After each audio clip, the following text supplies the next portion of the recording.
할렐루야. 주님의 사랑과 은혜가 여러분 삶 가운데 가득가득 넘칠 수 있기를 주의 이름으로 축복합니다. 이 시간에 하나님 나라의 부흥과 확장을 위하여 이 제목의 말씀을 가지고 하나님의 은혜를 나누고자 합니다.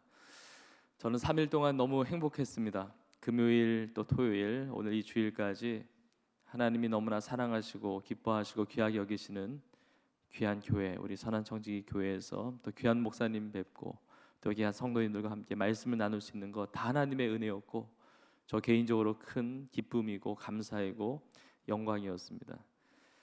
부족한 자는 왔다 가지만 나 살아계신 하나님께서, 그 성령님께서 우리 한 사람 한 사람의 심령 가운데 새해를 행하심을 여러분 꼭 믿으시고 하나님 나라와 영광에서 쓰임 받는 복된 여러분의 삶이 될 수 있기를 주님의 이름으로 축복합니다. 이런 말씀은 죽어있는 말씀이 아니잖아요. 하나님의 말씀은 살아있는 말씀입니다. 살아있고 운동력이 있습니다. 그리고 하나님의 말씀은 성령의 감동으로 쓰여진 말씀 아닙니까?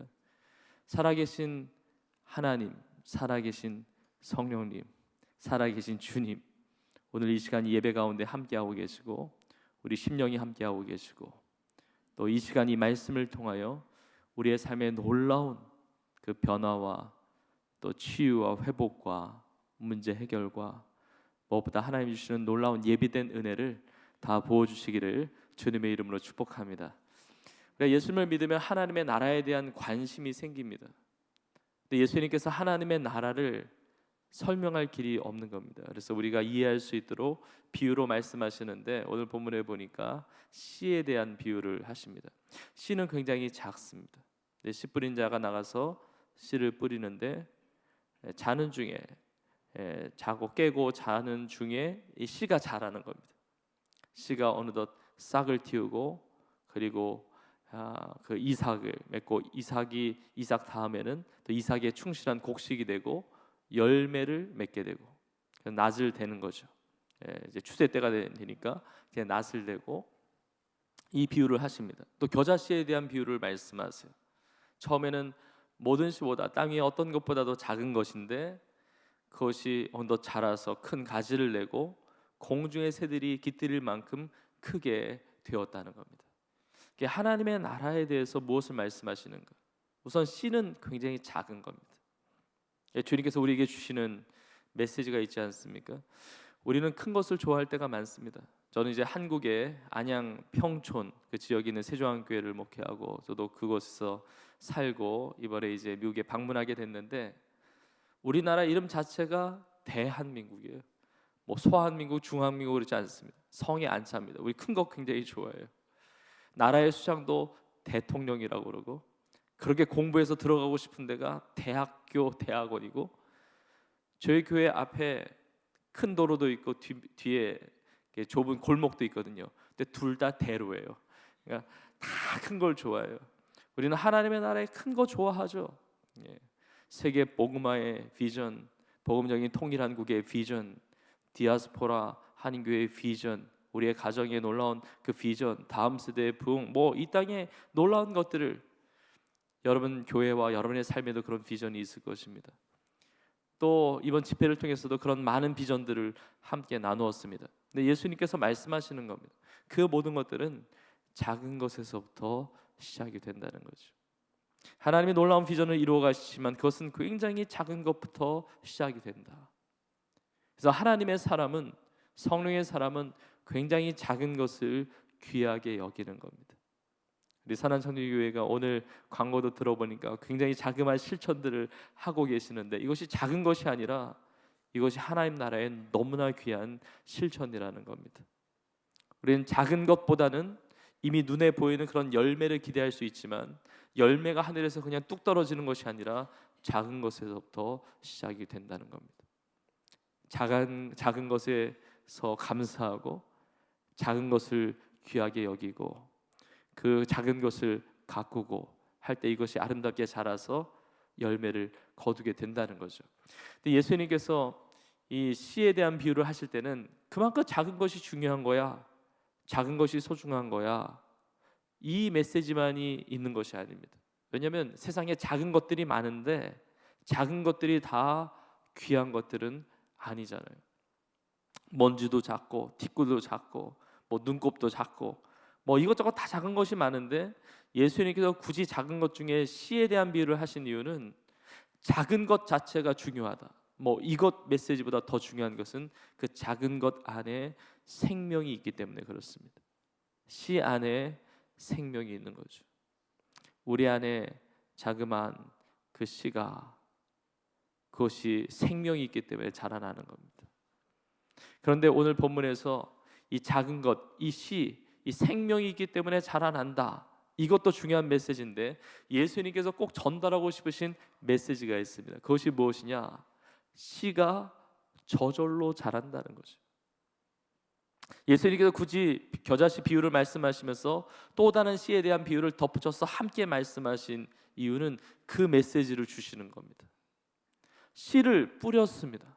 뿌렸는데 자고 깨고 하는 중에 어더 씨가 자라고 있는 거예요. 고린도전서 3장에 보면 바울이 심었고 아볼로가 물을 주었을 때 자라나게 하시는 분은 누구십니까?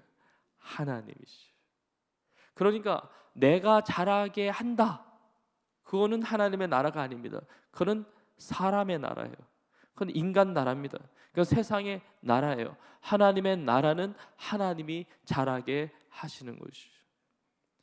중요한 것은 심겨졌으면, 생명이 있으면 자라나게 된다는 겁니다. 자라나게 되고 커지고 열매를 맺게 된다는 것이죠. 이것이 하나님의 나라라는 겁니다. 씨라고 하는 이 스프로스라고 하는 단어 속에는 이 번영, 번창, 확장이라는 의미가 있습니다. 씨 안에 열매의 가능성이 있고 그 열매 안에는 또 얼마나 많은 씨들이 있습니까? 이게 저절로 자란다는 거예요. 자란다는 겁니다. 자, 그렇다면 결론적으로 이 말씀이 우리에게 주시는 메시지, 그 도전이 무엇이냐? 제가 크게 두 가지를 함께 나누겠습니다. 첫 번째는 무엇이냐면 하나님의 나라에 대한 비전을 가져야 됩니다. 하나님의 나라에 대한 비전. 그러니까 지금은 작은 것이지만 하나님은 그것을 이루시니까, 그것을 통해서 역사하시니까 그 꿈을 가지는 거예요. 이번에 성령이여 세례를 행하소서, 이 주제를 가지고 말씀을 나누었습니다. 성령님께서 역사하실 때 놀라운 특징 중에 하나는 우리로 하여금 하나님의 비전을 갖게 하신다는 겁니다. 성령이 임하면 너희 자녀들이 예언을 하고 너희 젊은이들이 환상을 보고 너희 늙은이들이 꿈을 꾸리라. 하나님의 비전. 그러니까 현실에 안주하지 않습니다. 현실만 보는 것이 아니라 하나님의 나라의 큰 꿈. 내 안에는 겨자씨만한 작은 것이 있다 할지라도 그 현실에 있어서 실망하거나 낙심하거나 포기하거나 절망하거나 주저앉아 있지 않습니다. 왜냐하면 하나님이 이루실 그 꿈을 보니까. 그러니까 하나님의 사람, 하나님의 나라를 누리며 경험하며 살아가는 인생들은 이 하나님의 꿈을 다 가지고 있는 겁니다. 하나님의 꿈, 하나님이 이루신다, 하나님이 역사하신다, 하나님이 응답하신다. 여러분, 이것이 믿음이죠. 믿음이 무엇입니까? 믿음은 바라는 것들의 실상이요 보지 못하는 것들의 증거입니다. 바람이 있지만 내 현실에 나타나지 않았지만 그것을 미리 보는 것이 믿음이에요.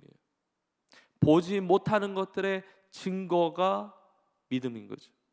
지금 다른 사람들은 못 봐요. 세상 사람들은 못 봅니다. 믿음이 없는 사람들, 하나님의 나라의 꿈을 가진 사람들 전혀 못 보는 겁니다. 근데 그것이 어떻게 이루어진다는 거야?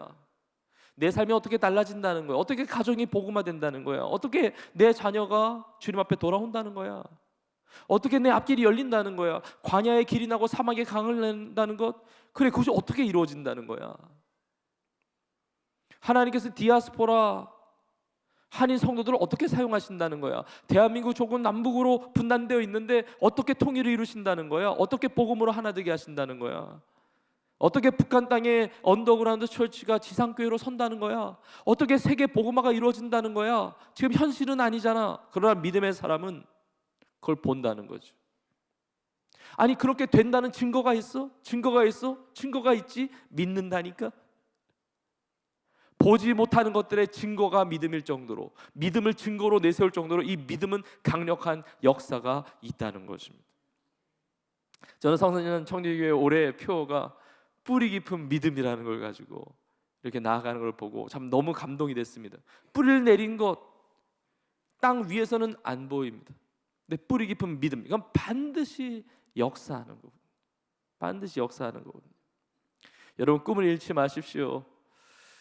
그 비전을 잃지 마십시오. 여러분의 가정에 놀라운 하나님의 세일을 행하시는 그 꿈을 잃지 마십시오. 교회를 향한 하나님의 비전을 잃지 마십시오. 이제까지 선한 청년교회를 하나님이 얼마나 놀랍게 부흥케 하시고 역사하셨습니까? 하나님은 세일을 행하십니다. 내가 광야 가운데 있을지라도 사막 가운데 있을지라도 하나님 말씀하세요. 이전 일 기억하지 말라고, 옛날 일을 생각하지 말라고, 그 과거에 매여 있지 말라고. 나는 세일을 행하는 하나님이라고, 이제 나타낼 것이라고, 광야의 길을 너가 보게 될 것이라고, 사막의 강을 너가 보게 될 것이라고. 광야의 길을 보는 사람, 사막의 강을 보는 사람은 광야에 있는 사람입니다. 사막에 있는 사람입니다. 그러나 그 현장 가운데 하나님의 역사를 보게 되는 거죠. 하나님의 모든 기적은 문제 가운데 나타나잖아요. 어려움 가운데 하나님의 살아계신 역사가 나타나잖아요. 내 삶에 어려움이 있다, 문제가 있다, 하나님이 역사하실 전조 아닙니까? 하나님이 일하시겠다는 전조 아닙니까? 이미 우리는 다 구원받고 하나님의 나라를 경험한 사람입니다. 우리는 죽어도 하나님의 나라에 들어가는 사람들입니다. 세상의 모든 응답들 여러 가지 있겠지만 우리는 다 응답 받은 사람들이 하나님의 나라를 가졌기 때문에. 여러분, 그런데 예수 그리스도와 함께 하나님께서 무엇이 아깝다고 우리에게 주시지 않겠습니까? 하나님의 뜻대로 우리의 삶 가운데 필요한 모든 것들을 다 주시는 것입니다. 무엇을 먹을까, 마실까, 입을까 염려하지 마십시오. 먼저 하나님의 나라와 의를 구하십시오. 그리하면 여러분들이 구하는 모든 것들을 다 더하여 주시는 줄로 믿습니다. 자, 하나님의 나라의 비전을 가지는 것과 함께 두 번째 중요한 메시지가 있는데, 바로 하나님의 나라를 위해서 씨를 잘 심어야 된다는 거죠. 예수님이 우리 가운데 주시는 메시지가 이겁니다. 그리고 비전 갖는 건 너무 중요합니다. 사실 어제 집회에도 나누었지만 보는 사람이 그 땅을 취하는 거거든요. 그걸 보는 사람이 그 길로 갈 거 아닙니까? 보지 않으면, 묵시가 없으면, 비전이 없으면 사람이 어떻게 살아야 될지 모르니까 방자하게 행하는 거예요. 그리고 비전은 너무 중요한데, 그러나 이 비전을 이루기 위해서는 반드시 씨를 심어야 하고, 그 씨를 심을 때, 씨를 심고 물을 주고 할 때 하나님께서 자라게 하시는 것입니다. 우리가 심어야 돼요. 잘 심어야 됩니다. 그러면 무엇을 심어야 될까?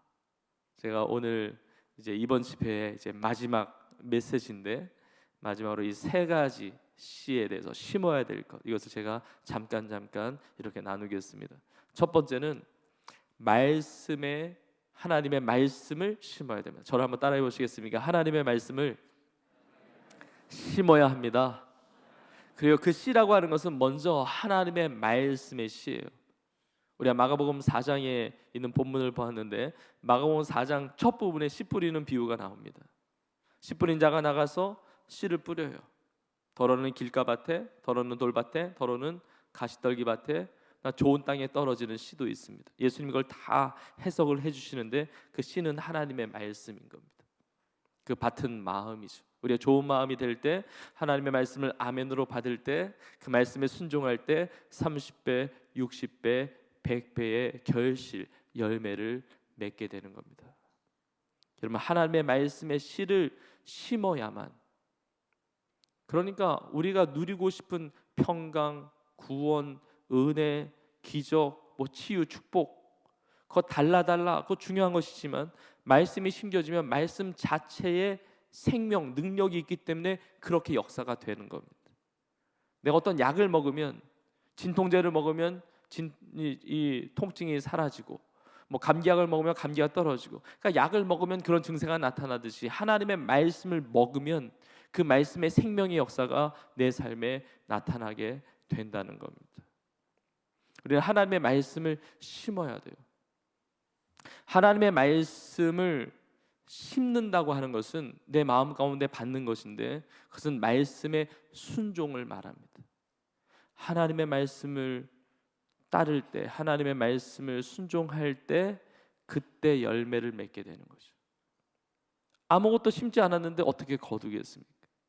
여러분이 뭔가를 거둔 것이 있다는 것은 뭔가를 심었다는 겁니다. 심으면 열매를 맺게 되고, 심으면 거두는 기쁨을 누리게 되는 겁니다. 심어야 되는 거죠.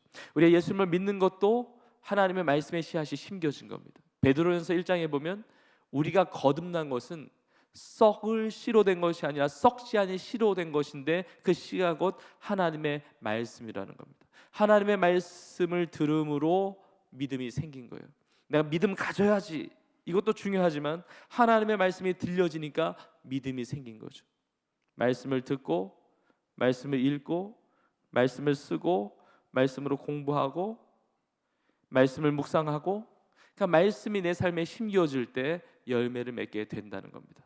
자, 그런데 이 말씀에 순종하는 것이 이게 쉽지 않을 수 있습니다. 이 말씀에 순종한다는 것은 우리의 마음을 드리는 것만이 아니라 우리의 삶, 우리의 몸 전체를 드리는 겁니다. 저는 이번에 말씀 축제를 이제 마무리하면서 이 부분이 가장 마음에 도전으로, 감동으로 왔습니다. 아, 이걸 나눠야 되겠다. 저 자신도 이 부분을 붙들어야 되겠다. 그리고 우리 선한 청지기 교회와 우리 귀한 우리 성도님들이 이것을 나눠야 되겠다. 하나님은 우리의 마음을 받으시지만 우리의 몸의 순종을 받기를 원하신다는 겁니다. 창세기 26장에 보면 아브라함의 시대 때 흉년이 옵니다. 그러니까 시대가 다 어려운 겁니다. 근데 아브라함의 아들이 이삭이었죠. 근데 이삭이, 성경에 이렇게 나와 있습니다. 그 흉년의 때에 100배의 결실을 맺는 거예요. 시대 상황 필요 없다는 겁니다. 하나님이 함께 하시니까, 하나님이 도와주시니까 100배의 결실을 맺었다는 거예요. 그럼 어떻게 100배의 결실을 맺을 수가 있었을까? 물론 하나님의 주권적인 선택이고, 하나님의 주권적인 사랑이고, 주권적인 은혜죠. 그러나 성경에 보면 그 놀라운 비결이 담겨 있습니다. 흉년이 딱 들었을 때 아마 이 이삭은 너무 흉년이 들었으니까 힘들잖아요. 그러니까 좀 흉년이 없는 풍요로운 땅인 애굽으로 내려가려고 생각했던 것 같습니다. 자기 아버지 아브라함 때도 그랬던 적이 있잖아요. 애굽으로 내려간 적이 있잖아요. 그러니까 애굽으로 가려고 생각하는데 하나님께서 말씀하시는 것입니다. 너는 애굽으로 내려가지 말아라. 애굽으로 내려가지 말고 내가 너에게 지시할 땅에 거주해라, 그런 겁니다. 너 거기 가고 싶지? 나 거기 가지 말고 내가 원하는 그 자리에 있어. 거기 떠나지 말어. 그 땅이 그랄 땅이었습니다. 근데 그랄 땅에서 농사를 짓는데 100배의 결실을 맺게 된다는 거죠. 우리의 삶의 말씀의 씨를 뿌린다는 것은 내가 원하는 자리가 아니라 하나님이 기뻐하시는 그 자리를 사수하는 겁니다. 내 몸이 하나님이 기뻐하시는 그 자리를 사수하는 것이죠. 이삭이 순종을 심은 거예요. 하나님의 말씀대로 심은 것입니다. 여러분, 아브라함은 하나님의 말씀을 따라서 본토 친척 아비집을 떠났습니다. 근데 아브라함의 조카 롯은 아브라함을 따라갔잖아요. 나중에 롯도 아브라함, 하나님의 사람 곁에 있으니까 복을 받아요. 근데 너무 풍성해지니까 좁은 공간에 같이 살 수가 없으니까 이제 갈라서자, 딴 지역으로 각자 나눠서 같이 살자. 이게 같이 있다 보면 우리 목자들끼리 서로 다투니까 갈라지자. 근데 아브라함이 제안을 합니다. 뇌가 우하면 내가 좌하고 너가 좌하면 내가 우하리라 그럽니다. 좌를 택할지 우를 택할지 굉장히 중요하죠. 서양 사람들은. 롯이 보니까 요단 그 지방이, 그 근방이 너무 풍요로운 거예요, 눈에. 여기가 소돔과 고모라 땅이었는데 그 땅의 사람들이 악한 사람인지가 보이지가 않고 이 영적인 분별력이 없으니까 그 땅을 취하는 겁니다. 근데 여러분, 이 비결을 아셔야 됩니다. 아브라함에게 있어서는 좌냐 우냐 아무 상관이 없어요. 아브라함이 가는 곳이 복이 임하는 곳입니다. 왜냐, 아브라함은 하나님의 복을 붙잡은 게 아니라 하나님을 붙드는 사람이었고, 하나님의 말씀을 붙드는 사람이었고, 하나님의 말씀과 하나님과 함께하는 인생이니까 그가 가는 곳마다 형통한 인생이 되었다는 겁니다. 하나님의 말씀에 순종해야 돼요. 여러분, 이삭이 그렇게 하나님 말씀에 순종했습니다. 근데 그 전에 보면 창세기 22장에 보면 여호와 이레의 하나님, 우리를 위해서 축복을 예배하신 하나님을 경험하게 되는데 하나님께서 아브라함에게 말씀하십니다. 너의 사랑하는 독자 이삭을 나에게 번제로 바치라. 근데 마음에 믿음이 있죠. 여러분 잘 아셔야 됩니다. 우리 안에 믿음이 있는데 하나님이 아브라함 안에 믿음이 있는 것을 왜 모르시겠어요? 마음으로 바치죠. 마음으로 모리아 산으로 갑니다. 그러나 그때 여호와 이레 하나님 경험한 것이 아니고 이삭을 데리고 3일 길을 가는 겁니다. 우리의 마음을 보시지만 말씀의 순종, 우리의 몸이 가는 것이죠. 이삭을 데리고 3일 길을 갑니다. 그리고 제단 위에 이삭을 올려 놓았을 때 여호와 이레 하나님을 경험한 겁니다. 아브라함도 순종했고 이삭의 아버지 이삭도 10대의 나이였는데 자기의 몸을 제단 위에 올려 놓은 것이죠. 여러분, 우리의 마음도 중요합니다. 그런데 이 씨를 심는다는 것은 우리의 몸을 심는 겁니다. 우리의 삶을 심는 겁니다. 예수님이 하늘의 미랄이 땅에 떨어져 죽으면 많은 열매를 맺지만 죽지 않으면 하늘 그대로 있다고 하셨는데, 이 하늘의 미랄 되어 주신 예수님 어떻게 심겨주셨습니까? 육체를 주신 것이죠. 마음만이 아닙니다. 생각만이 아닙니다. 그 사랑은 나타나는 사랑이었습니다. 십자가에서 몸이 찢기시고 피를 다 쏟으시고 우리의 그 몸을 들이신 것이죠. 예수님의 십자가에 죽으심, 육체적인 죽음, 장사 지낸 바 되셨다가 몸의 부활로 일어나신 것 아닙니까? 여러분, 우리가 이 신앙의 비밀을 잘 알아야 됩니다. 우리가 마음을 드리는 건 너무 중요한 겁니다. 하나님은 우리의 마음을 보세요. 우리의 중심을 보세요. 그러나 마음이 간다는 것은 우리의 몸이 갈 때 이루어지는 거죠. 예배는 영적인 예배입니다. 스피리추얼 월십이 되어야 됩니다. 염어 4장에 있는 말씀처럼 하나님은 영이시니 예배하는 자가 영과 진리로 예배를 드리는 겁니다. 영은 눈에 보이지 않습니다. 그러니까 예배는 눈에 보이지 않는 데서 성패가 결정이 됩니다.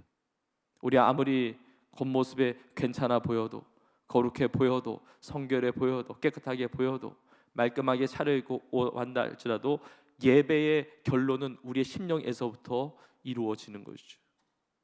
그래서 우리가 기도할 때도 눈을 감고 육신의 눈으로 보여지는 것을 차단하고 영이신 하나님 앞에 집중하면서 믿음으로 예배를 드리는 것입니다.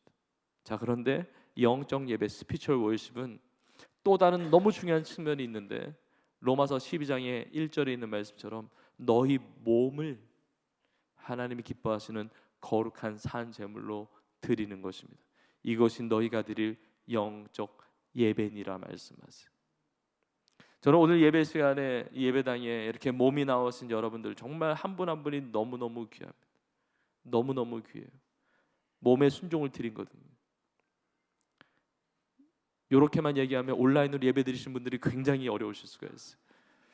근데 온라인으로 예배 드리신 분들도 몸으로 집중해서 그 예배 자리에 사모하면서 나온다면 뭐 동일한 은혜가 있겠죠. 여러분, 그런데 우리의 몸을 드리는 거예요. 우리의 몸이 나와야 됩니다. 이것이 신앙의 굉장히 중요한 비결이에요. 몸으로 심지 않으면 열매를 거둘 수가 없습니다. 하나님을 사랑하는 것, 마음은 중요하죠. 그러나 마음만 드리는 게 아닙니다. 마음을 다하여 목숨을 다하여. 목숨은 육체적인 생명이거든요. 순교 마음으로 합니까? 몸으로 하는 거죠. 내 생명 드리는 거거든요. 어느 교회에 이런 성도님이 계셨다고 합니다. 주일날 와서 예배를 드리셔야 되는데 주일마다 골프 약속을 잡고 골프하러 다니냐고 예배를 못 나온다는 거예요. 뭐 너무 이렇게 긴장해서 들으실 필요 없습니다. 여러분의 교회 이야기 아니고 제가 섬기는 세종한교회 이야기도 아니고 제3의 어느 교회에 있었던 이야기라는 겁니다. 그래서 뭐 부인 되는 성도님도 너무 근심인 거예요. 남편이 그냥 주일날마다 예배 가야 되는데 그냥 골프 치러 다니고, 그리고 그 교회 목사님도 그냥 걱정거리는 거예요. 근심인 거예요. 그러니까 하도 안 돼서 이제 상담하면서 신방하면서 그러는 겁니다. 아유, 성도님 주일날 예배 드리셔야지. 어떻게 주일마다 그냥 골프 치고 뭐 이렇게 예배 안 드리고 다니시면 어떡하냐고. 근데 그 성도님이 그랬다는 겁니다. 목사님, 저도 나름대로 고민 많이 해서 결정한 겁니다. 그게 무슨 얘기시냐고. 목사님, 제가 사실은 솔직히 말하지만은 주일날 제가 예배 드리러 가더라도 몸은 예배당에 있어도 마음이 골프장에 있습니다. 제가. 근데 이상하게 제 주일날 몸이 골프장에 가면 뭔가 걸리는 게 있는지 마음이 교회에 가 있습니다. 그래서 제가 고민 많이 했습니다. 내가 하나님께 마음을 드릴까 몸을 드릴까. 그래, 하나님은 마음을 보시니까 마음 드리기 위해서 골프장 가야 되겠다. 하여튼 고단수로 하여튼 핑계를 대는 거예요. 여러분 아셔야 되는 것이 몸이 나와 있지만 마음이 빠져버린 것, 문제가 심각한 것이죠. 나 그 이상으로 심각한 것이 마음이 있다고 그러는데 몸이 없는 거. 그건 죽은 믿음이거든요. 살아있는 믿음은 행함 있는 믿음, 행함을 목적으로 두라는 것이 아니라 진짜 믿음은 내 몸을, 바울이 그랬습니다. 나는 내 몸을 쳐서 복종시킨다. 나는 날마다 죽노라. 예수님이 몸으로 십자가 지셨잖아요. 예수님이 나를 몸으로 사랑해 주셨잖아요. 내 몸으로, 우리의 몸이 의의 무기도 되지만 불의의 무기도 되는 것이, 바울의 고백처럼 나는 예수 그리스도의 남은 고난을 내 육체에 채운다고 그랬거든요. 신앙생활은 너무 잘할 수 있는 비결은 내 몸을 갖다 놓는 겁니다. 여러분 믿음의 사람들은 다 이걸 통해서 열매를 거뒀습니다. 이걸 통해서 하나님의 역사를 경험했습니다. 나만이 낫고 싶었습니다. 문둥병 걸렸지만 말씀하시죠. 요단강에 가서 7번 몸을 담가라 그럽니다. 마음으로는 이미 들어갔다 나왔죠. 뭐 7번이 아니고 10번 100번 들어갔다 나왔죠. 근데 들어가기 싫은 거예요. 물이 탁해 보이는 거예요. 내가 뭐 거기 굳이 거기까지 들어갔다 나와야 되나? 근데 7번을 몸을 담고 나올 때 깨끗해진 거거든요. 몸이 들어갔다 나와야 돼요. 앞에 홍해 바다가 가로막고 있습니다. 뒤에 애국 군대가 쫓아옵니다. 이스라엘 백성들이 원망합니다. 모세도 불을 있습니다. 하나님이 말씀하세요. 그래, 내가 갈라지게 할 텐데 너가 지팡이 잡고 내 손을 내밀어 갈라지게 하라.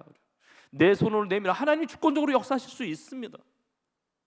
하나님은 전능하신 하나님이세요. 근데 내 손을 내밀어 갈라지게 하라 그럽니다. 갈라지게 하시는 분은 하나님이시지만 그 시작이 나로부터 시작이 된다는 거죠. 내가 하나님보다 앞서라는 얘기가 아니라 하나님이 역사하신다는데 내가 믿음의 순종으로 나아갈 때 하나님이 일하신다는 겁니다.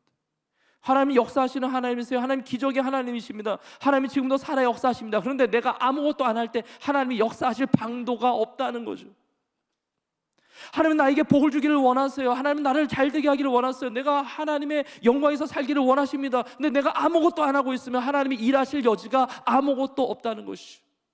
하나님의 역사하심을 닫아놓고 있는데, 받아들이지 않고 있는데, 믿음으로 순종하지 않는데 어떤 역사가 있겠습니까? 요단강 갈라지는 것도 똑같습니다.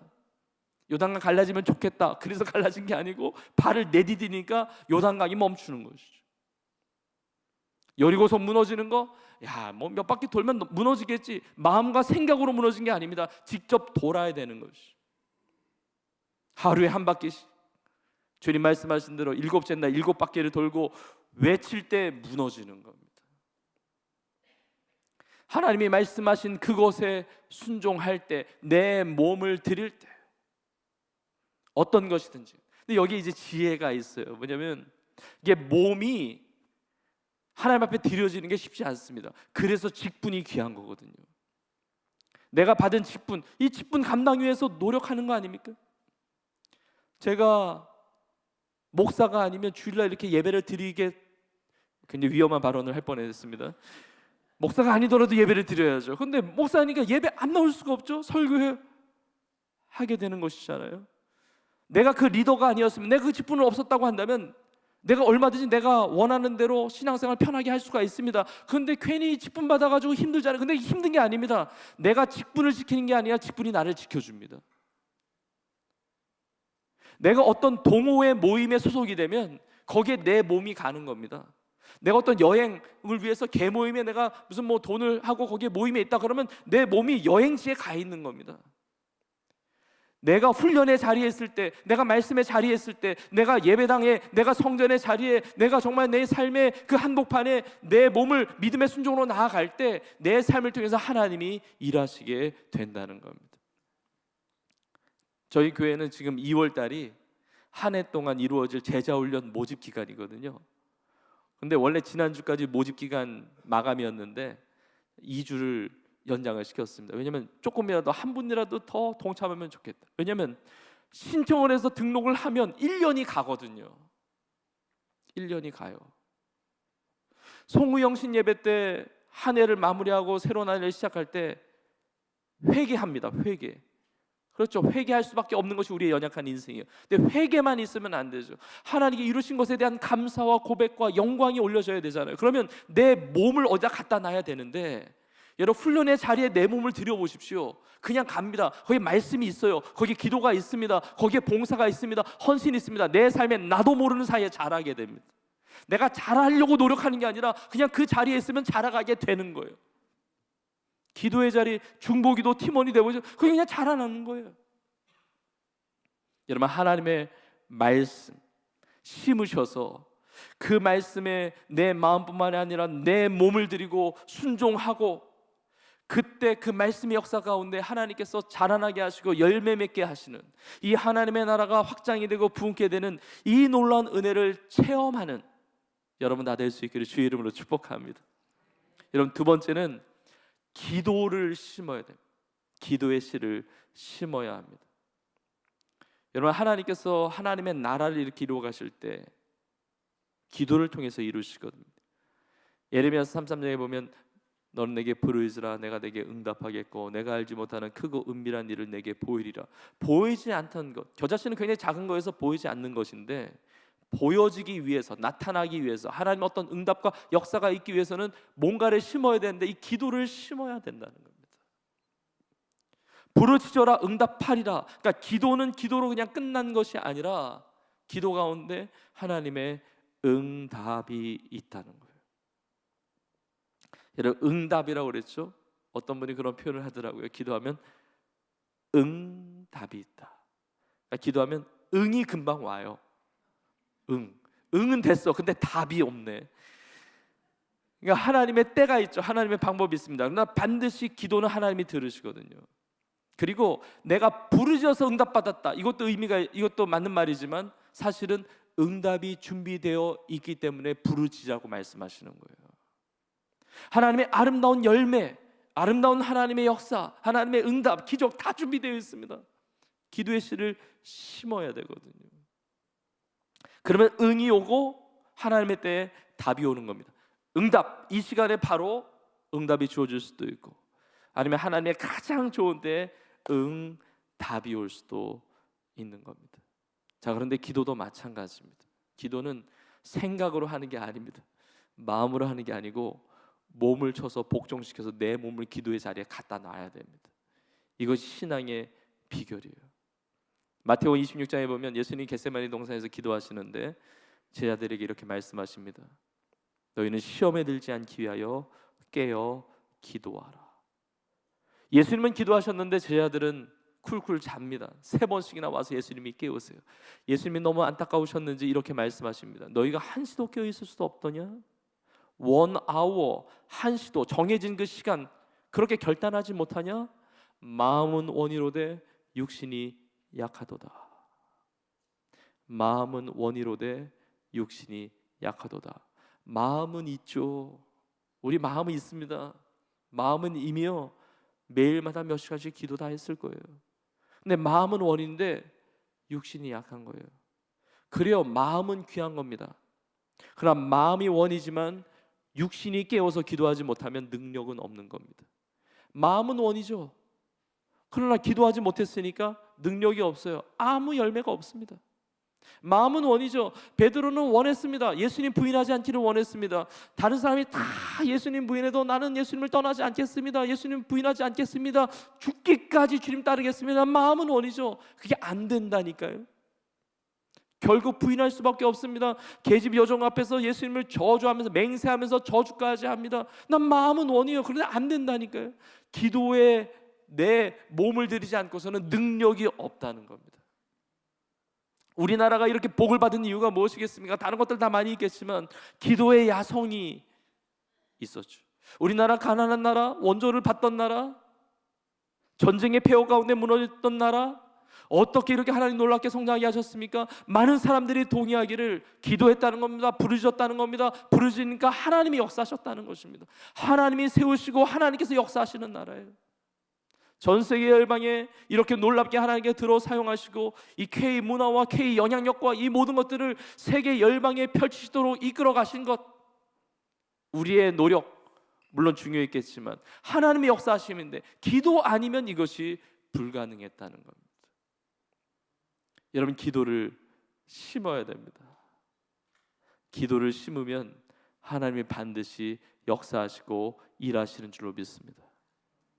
저도 예전에 이제 작정기도 하면은 이게 교회 와서 이렇게 뭐 철회한다든지 작정기도 하면은 철회하다가 이게 피곤하면 이게 졸 때가 있거든요. 졸면 이제 밤새 이제 기도하다가 조는 걸 이제 전문 용어로 철잠이라고 그러더라고요. 이제 철회하면서 철회하다가 기도하다가 이제 졸면, 나도 모르게 이제 졸면 그때 이제 불이 켜지면 본당에 불 켜지, 아 새벽 기도인가 보다. 눈 부시시 비비고 일어나서 새벽 기도 이렇게 드렸다가 개인 기도하고 오고 그랬던 적이 있었거든요. 또 작정 기도할 때 내 기도의 자리를 지키고 거기 이제 방석같이 이렇게 그런 그 자리를 정해놓고 이제 시간마다 거기 기도하는 거죠. 근데 어쩔 때는 나도 모르게 졸 때가 있잖아요. 힘들 때가 있잖아요. 기도하다가 그러면 자다가 깨면은 속상한 거예요. 아쉬운 거예요. 기도하지 못한 게 아쉬운 게 아니라 이렇게 잘 거면 매트리스 깔고 제대로 자는 건데 왜 이렇게 시간 낭비하고, 아니 기도도 안 됐지 몸도 피곤하지 뭐하러 이렇게 했을까 그러면.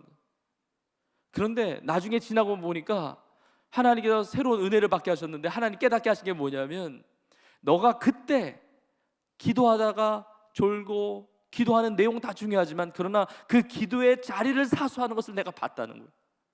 기도의 자리에 몸이 갔다 와 있는 걸 내가 봤다는 겁니다. 히스기야가 죽기 전에 하나님 앞에 간절히 막 기도할 때 하나님이 그러시죠. 나는 너의 눈물을 보았고 내 기도를 들었다 그러잖아요. 이런 몸을 드려야 돼요. 하나님은 우리의 마음을 귀하게 여기시지만 우리의 마음으로 평가하시는 게 아닙니다. 우리의 삶으로 평가하세요. 주여 주여 하는 자가 다 천국에 들어가는 것이 아니라 하나님의 뜻대로 행하는 자가. 여러분, 기도의 씨를 심는 여러분 다 될 수 있기를 간절히 축복합니다. 마지막 세 번째로 선교의 씨를 심어야 됩니다. 선교의 씨앗을 심어야 돼요. 저는 선한청지교회 교회 왔을 때도 뭐 예전에도 여러 번 방문하고 우리 목사님과 교제를 했지만 오면 대부분 눈에 먼저 들어오는 것은 건물이에요. 예, 건물, 주차장, 또 이렇게 여러분 이렇게 마련하신 이렇게 야외 이런 그 카페 공간 이런 것들이 보이죠. 저희 교회도 교회들이 이렇게 탐방하면서 오면 제일 보는 게 이제 건물과 주차장 이런 것들이거든요. 자, 그런데 여러분 여기까지 오기까지 보이지 않는 눈물의 헌신이 있었던 겁니다. 그냥 되어진 게 아닙니다. 그냥 건물이 올라가는 게 아닙니다. 그냥 사람들이 모이는 게 아닙니다. 그냥 예배가 이루어지는 게 아닙니다. 다른 사람이 모를지라도 눈물의 헌신이 있었어요. 물질의 헌신, 시간의 헌신, 그리고 정말 갈등하면서 몸부림치면서 신앙을 붙들고자 하는 그 어떤 봉사의 헌신, 이런 것들을 통해서 하나님께서 열매 맺게 하신 것입니다.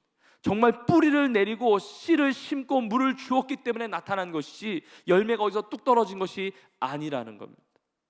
누군가가 선교의 씨앗을 심어야 돼요. 물질을 심고 시간을 심고 나의 달란트와 에너지를 심고 봉사를 심고, 그래서 하나님의 나라와 영광을 위해서 열매 맺는 삶이 된다는 것입니다.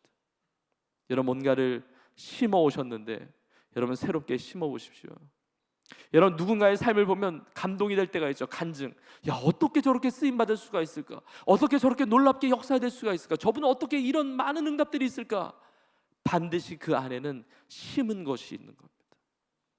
하나님의 심은 것을 통해서 나쁜 나무가 좋은 열매를 거둘 수가 없고 좋은 나무가 나쁜 열매도 맺을 수가 없는 겁니다. 심은 그대로 열매를 맺게 됩니다.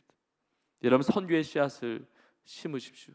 선한 청지기를 통해서 저는 믿고 확신하고 너무 감동이 되는 것은 이 이민사회뿐만이 아니라 한국교회, 또 북한에 세워질 그 수많은 교회들, 또 땅끝까지 복음이 전파되는 것, 이미 결론이 정해져 있습니다.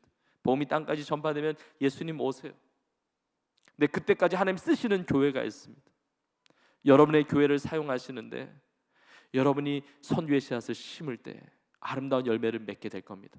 자그마한 것이라도 심어오시오. 저절로 열매를 맺게 됩니다. 단기 선교학교, 단기 선교 많이 나갑니다. 저희 교회도 많이 보내는데 선교 나갈 때 좋죠. 돌아오면 후유증이 생겨요. 아, 선교지 너무 좋았는데, 그 은혜를 누려야 되는데 또 준비해서 다음에 가야지. 이거 너무 귀한 마음이죠. 그런데 알아야 됩니다. 저희 교회도 제가 성도에게 계속 강조하고 나눠요. 뭐냐면 단기 선교학교 할 때 준비하고 파송 기도하고 가잖아요. 오기 전에 거기서 또 다시 파송하고 기도합니다. 왜냐면 이제 장기 선교사로 오니까. 단기 선교하러 갔지만 이제 장기 선교로 내 가정과 일터와 직장과 비즈니스 현장으로 온 거예요. 내 캠퍼스로 온 것입니다. 지금 나는 이 땅에 선교자 삶으로 내 삶의 부르심을 우리가 이루어가는 겁니다. 그래서 우리는 가든지 보내든지가 아니고 가면서 보내는 겁니다. 배우든지 가르치든지가 아니라 배우면서 가르치고 가르치면서 배우고, 전초는 신앙이에요. 여러분, 뭐든지 심으십시오. 뭐든지 심으십시오. 하나님의 나라를 위해서 심을 때 하나님 아름다운 놀라운 역사를 이루실 줄로 믿습니다. 마지막 이 말씀을 나누고 마치려고 합니다. 정말 마지막 때가 가까이 왔습니다. 제가 금요 집회 시작할 때, 금요일 날 시작할 때 이 말씀을 나눴는데, 마지막 때의 징조가 너무 많이 보이잖아요. 마지막 때에 뭐 전쟁과 기근과 하나님의 말씀을 대적하는 그 적그리스도적인 그런 문화들과 이미 하나님 말씀하신 이 마지막 시대 징조들이 보여집니다. 주님 언제 오실지 모르지만 너무 가까이 왔어요. 그리고 우리 개인의 종말이 언제가 끝인지 아무도 모릅니다. 내일 일을 알지 못합니다. 우리 목사님 광고하셨듯이 이렇게 장래가 많으셨다고 그러시는데, 정말 내 생명이 어디까지인지 이 생사화복의 주관자가 하나님이세요. 여러분, 언제 심어야 됩니까? 나중으로 미룰 때가 아닙니다. 말씀을 심고 기도를 심고 선교의 씨앗을 심어야 합니다. 제가 청소년 시절에 저를 담당했던 청소년부 전도사님이 지금 이제 여자 전도사님이셨고 이제 독신으로 지금 중국 선교 이제 연세가 많이 드셨죠. 그래서 그 청소년들을 모아두고 우리 중등부 아이들 모아두고 기도를 부탁하시는 거예요. 전도사님의 인생의 최고의 기도 제목은 뭐냐면, 전도사님의 신앙생활이 이게 굴곡이 있는 건 너희들도 잘 알잖아. 전도사님의 기도 제목은 전도사님의 신앙이 가장 좋을 때 주님이 오시는 거야. 내가 가장 좋을 때 주님 앞에 서는 거야. 그걸 위해서 기도해줘. 그래서 같이 기도했어요. 저도 그렇게 기도했습니다. 그것이 어떻게 보면 좋은 기도 제목인 줄 알고 기도해 드렸어요. 하나님, 예수님 딴 때 오시면 안 되고 우리 전도사님이 신앙이 가장 좋을 때 맞춰서 오셔야 됩니다. 기도했는데 이게 기도가 아닌 거예요. 맞는 기도가 아니에요. 그래서 제가 기도를 바꿨습니다. 하나님, 절대로 우리 전도사님이 신앙이 가장 좋을 때 오시면 안 됩니다. 제가 가장 좋을 때 오셔야 됩니다. 바꿨어요. 네, 바꿔서 기도하는데 이것도 아닌 거예요. 만약에 우리가 다 그렇게 기도하면 예수님 오시다가도 못 오세요. 오늘 오실래도 어느 집사님이 걸려요. 내일 오실래도 어느 권사님이 걸려요. 못 오세요. 성경적인 기도가 아니죠. 근데 성경을 통해서 바른 기도를 찾게 되었습니다. 그것이 성경의 맨 마지막 장 요한계시록 22장에 있는 말씀이죠. 아멘. 주 예수여 오시옵소서. 내가 신앙이 가장 좋을 때 주님 앞에 서게 하옵소서가 아니라, 주님이 언제 오시든 내가 주님 앞에 언제 서든 늘 준비되어 있게 하여 주시옵소서. 지금 하나님의 나라의 씨를 심을 때는 바로 지금 이 시간이에요. 말씀의 씨를 뿌리십시오.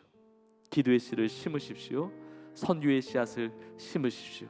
하나님 나라의 놀라운 부흥과 확장을 위하여 쓰임받는 온 교회와 여러분 한 분 한 분의 삶이 될 수 있기를 주님의 이름으로 축원드립니다. 오늘 주님 말씀을 붙들고 우리 합심으로 함께 기도하겠습니다.